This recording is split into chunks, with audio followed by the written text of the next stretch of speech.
성도 여러분, 안녕하십니까?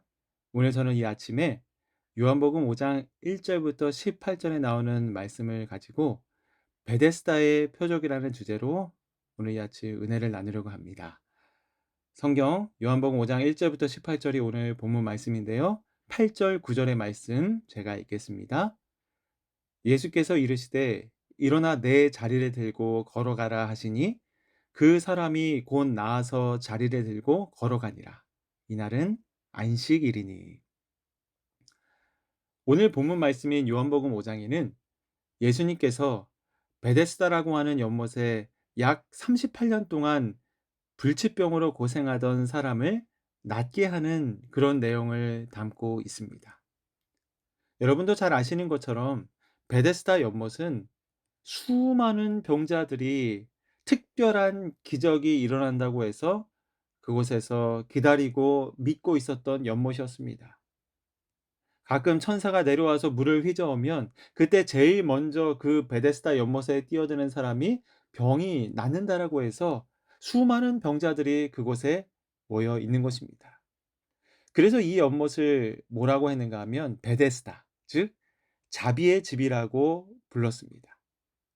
그러니 여러분, 맹인이나 다리 저는 사람이나 또 중풍병자나 각종 불치병을 가진 사람들이 모여서 매일 물이 그렇게 움직일 날만을 기다리고 있었던 것입니다. 그런데 여러분, 과연 오늘 요한복음 5장에 나오는 이 베데스다는 그 말 뜻처럼 자비의 집이었을까요? 여러분, 중병에 걸려서 모든 재산과 행복을 잃고 마지막 희망으로 베데스다를 찾아온 그 병자들에게 기적의 순간 물속으로 뛰어들어갈 확률은 사실 거의 0%나 마찬가지였습니다. 그들이 영원히 베데스다 연못에 몸을 담글 수도 없다라는 것은 누가 봐도 뻔한 일이었습니다. 그래서 오늘 본문에 나오는 이 38년 된 병자도 물이 동에서 먼저 들어가려고 하면 조금 덜 아픈 사람이나 다리가 성한 사람이 먼저 들어가서 들어갈 수 없는 상황 가운데 있었던 것입니다. 그러니 이 자비의 집이라고 불리는 베데스다는 그냥 허상일 뿐 사실상 환자들의 죽음을 기다리는 절망의 장소와도 다름없었던 것이죠. 그 연못의 이름의 뜻과 같이 자비의 집이 아니라 어떻게 보면 희망을 바라보다가 죽어가는 절망의 장소였던 것입니다. 그런데 여러분, 이 시대의 모든 사람들도 다 베데스다에 앉아 절망 같은 희망을 기다리면서 사는 사람들이고, 고난에 지쳐서 누워있는 사람이고, 생계를 위해서 불행한 사람들 틈에서 치열하게 먹고 사는 우리들의 모습과 다름이 없는 것입니다. 2000년 전 한 병자의 이야기가 아니라 이것이 바로 오늘 우리들의 삶에 허둥대며 살아가는, 희망 없이 살아가는 우리들의 모습임을 보아야 하는 것입니다. 어찌 되었든 간에 베데스다는 결코 자비의 집이 아닌 우리 인생의 한 복판과 같은 그런 곳이었습니다.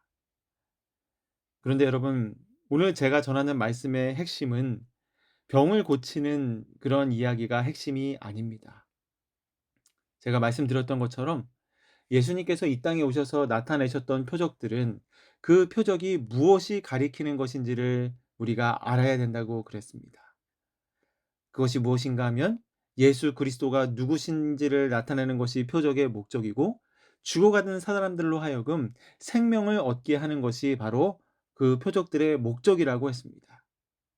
그렇게 본다면 오늘 표적도 단지 예수님께서 병을 고치시는 이야기가 아니라 이 이야기가 정말로 진정한 생명을 회복시키는 이야기라고 하는 것을 우리가 이 말씀을 통해서 알아야 한다는 것입니다. 그 근거가 어디에 있는가 하면 오늘 본문 요한복음 5장 14절에 나타납니다.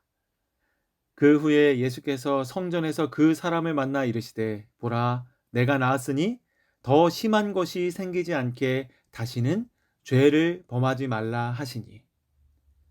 여러분, 여기 보면 이 이야기가 병 고치는 목적이 아니라는 것을 우리가 확인할 수 있어요.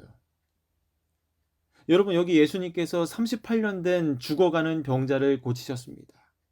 자, 그렇다면 예수님이 그 병자에게 "이제는 네 병이 나았으니 앞으로 건강하게 잘 지내고 아프지 말고 행복하게 살아라." 이렇게 이야기를 하면서 마무리가 돼야 될 것 같은데, 어떻게 보면 뜬금없이 예수님께서 하시는 말씀이 무엇인가 하면 "보라, 내가 나았으니 다시는 죄를 범치 말라."라고 이야기하고 있는 것입니다. 여러분 여기서 우리가 보면 이 병과 죄가 무슨 연관이 있는 것처럼 우리가 예수님께서 말씀하시는 것으로 이해할 수 있어요. 왜 예수님은 병을 고쳐 주시면서 그다음에 이어서 죄의 이야기를 그 사람에게 하셨는가 하는 것입니다. 여러분, 하나님께서 태초에 인간을 창조하셨죠. 사람의 마음속에 하나님이 이렇게 넣으신 사랑이 충만하여 있기 때문에 처음에 그들이 하나님의 형상을 완전히 반사했습니다.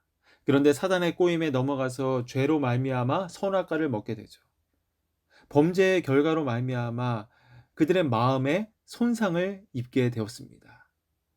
그런데 마음이 손상을 입게 되었을 때 또 뭐가 같이 망가지기 시작했는가 하면 몸이 망가지기 시작하는 것입니다.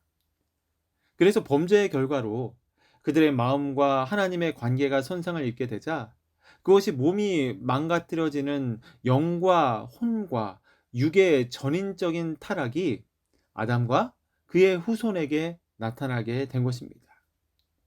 그리고 그 죄의 열매가 완전히 무르익을 때까지 사람들이 계속해서 그 몸과 마음이 망가지게 된 것이죠.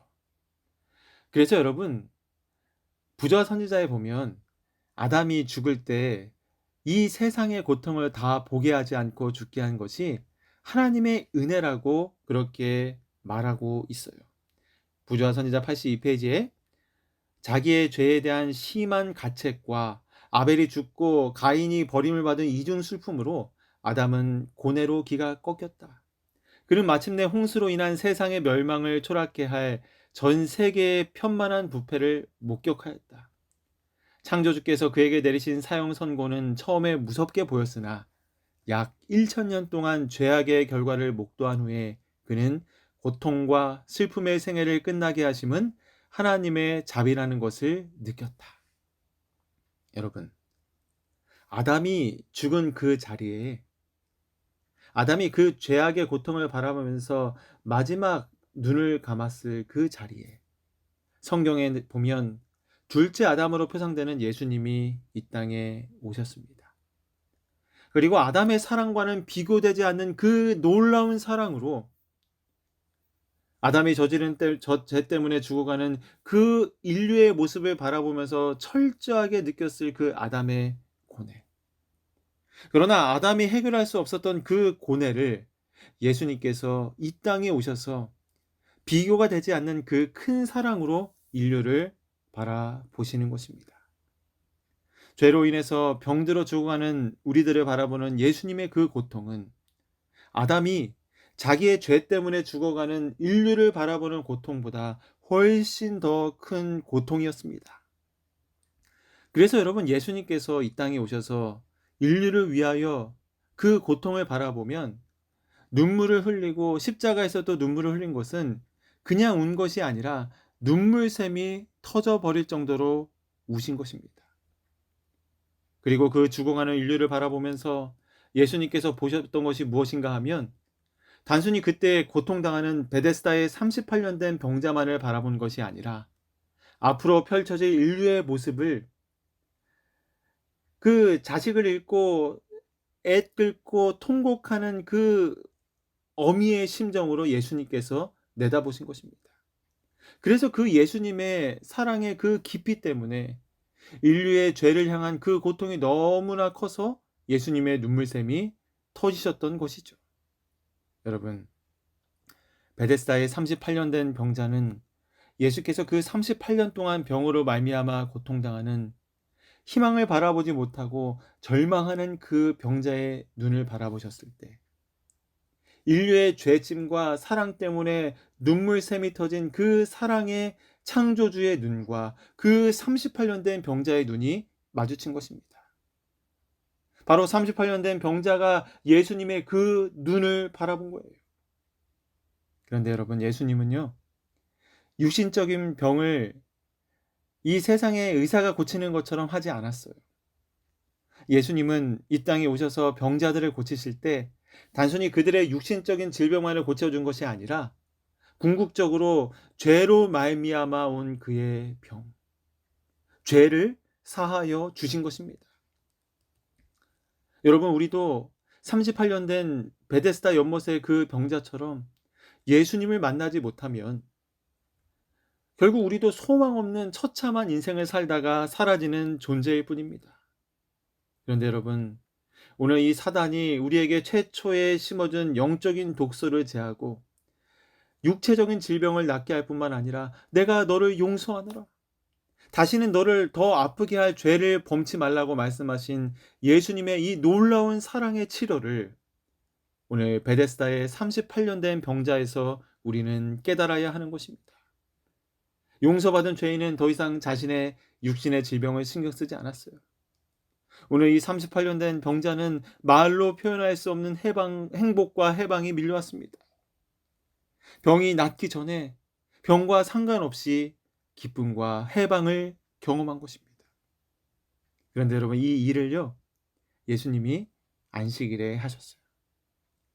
사람이 창조되고 처음 맞이한 그 안식일, 축제의 안식일, 완전한 그 인간이 에덴 동산에서 보냈던 그 안식일, 범죄한 이후에 그 안식일은 지금도 여전히 변함없이 있지만 사람이 변해버린 것입니다. 여러분, 죄 사함 받고 육신의 병을 고침을 받는 사람의 마음이 얼마나 행복했는지 오늘 본문을 통해서 상상할 수 있겠습니까? 그날이 안식일이었어요.